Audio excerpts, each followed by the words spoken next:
the NEC today with a company called GreenMo UK, who supply a range of zero-emission powered light vehicles. And I'm here to meet Andy Fennick, the MD. So Andy, could you tell us a bit about GreenMo UK and the vehicles you supply? Yeah, no problem. GreenMo UK specialise in renting or selling electric motorcycles and scooters, and also vans. And we specialise in the last mile delivery market. We do L1 vehicles, which is your 50 cc's. We do L3, which is your 125 cc's. We do a bike called a VS3, which is a three-wheeler, a big cargo with a box on the back, more so for your delivery parcels, as opposed to food. And we do a four-wheel electric van as well. And who are your typical customers? Typical customers on your food delivery will be Deliveroo, Get Here, who specialise in 10-minute delivery of groceries on an app. Papa John's, Domino, a company called Stewart, who specialise in delivering parcels, clothing.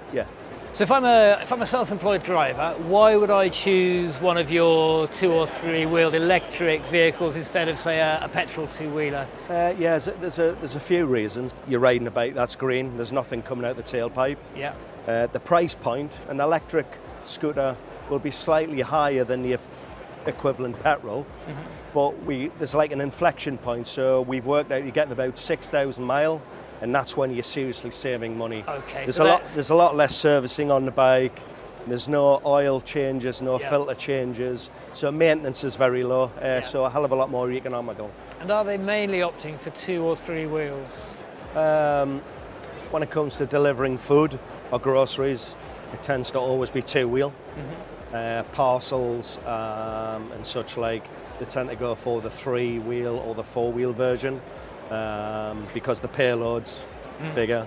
So is your target market almost entirely people that would otherwise have bought 2 or 3 wheel petrol vehicles, or are you also trying to entice some people perhaps out of cars or vans to downsize when appropriate?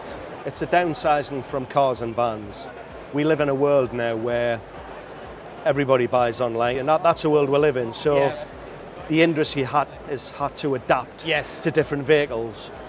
And it doesn't always need a van or even something the size of a car, but a PLV, a 3 or 4 wheel powered light vehicle can often do the job. Yeah, absolutely. And presumably there's benefits with getting through traffic, manoeuvrability, parking, all that. Yeah, and you're allowed also down certain lanes that your car or van couldn't go, so to speed up, it has lots of benefits obviously. And also boils down to running cost as well. Yes. And what sort of speed and range can they do?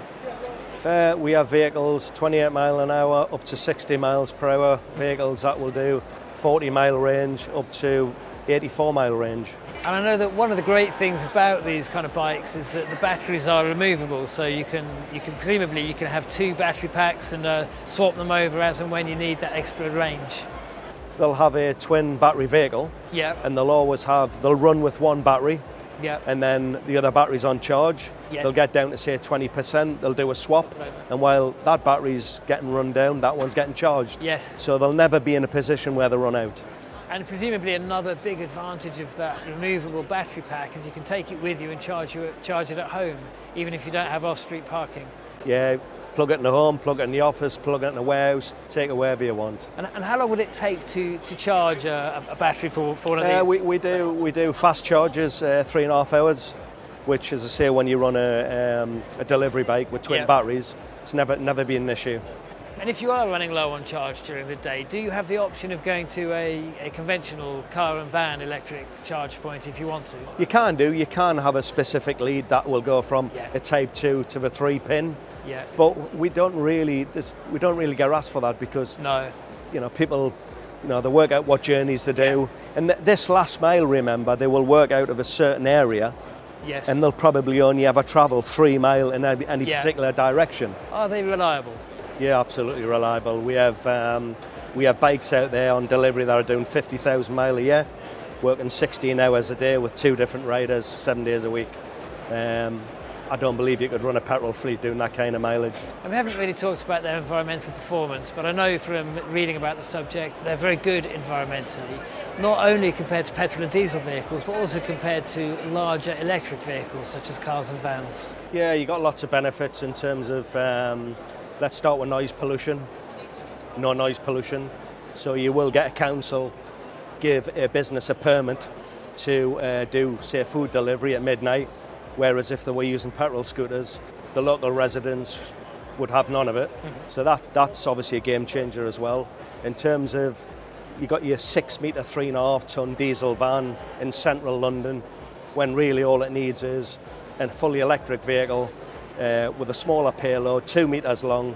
So you've got an electric vehicle replacing your big 6 metre diesel vehicle, but also takes up a third of the road space. And that's a big issue in the UK as well. So if we can save on road space and go green, it ticks every box. Fantastic. Well, thank you very much, Andy. It looks like a great business to be in. It looks like you're in it at the right time. So good luck for the future. Thank you.